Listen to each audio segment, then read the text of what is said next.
I was born and raised in the Philippines until I was 11, when my family moved to Canada. Living there, I left behind the ghost stories and paranormal beliefs I had grown up with.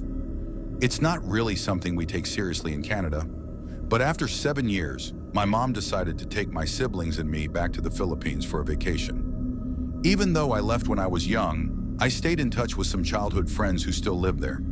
Many of them had families now, so instead of going out, I invited them to our house for lunch or dinner. Our family home in the Philippines had always been known as the haunted house in the neighborhood. But since I didn't really believe in that anymore, I never gave it much thought. I'd spend hours alone in the house and never felt anything unusual. One of my closest friends, who had recently given birth, agreed to visit.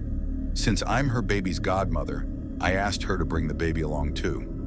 I told my grandma my friend was coming over, and she offered to go to the market to buy something special to cook for us.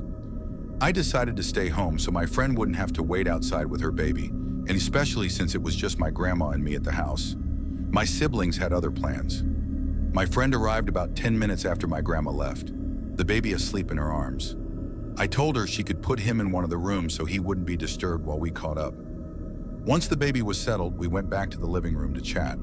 But as soon as she sat down, she stood right back up, her eyes locked on the kitchen. Our house isn't that big. When you're in the living room, you can see straight into the kitchen and dining area. She said, "I'm going to go say hi to your grandma and introduce myself." I told her, "Sure, once she gets back from the market." She looked at me, confused, and asked, "Isn't that your grandma in the kitchen right now?" Every hair on my body stood on end. I laughed nervously, thinking she was messing with me. "That's impossible," I said.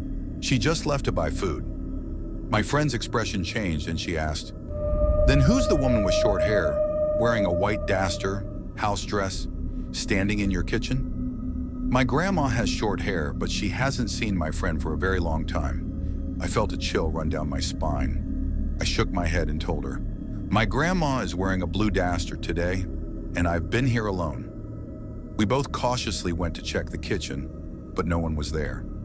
Just as we were trying to make sense of what she saw, we heard her baby crying from the room where we had left him. He had finally woken up.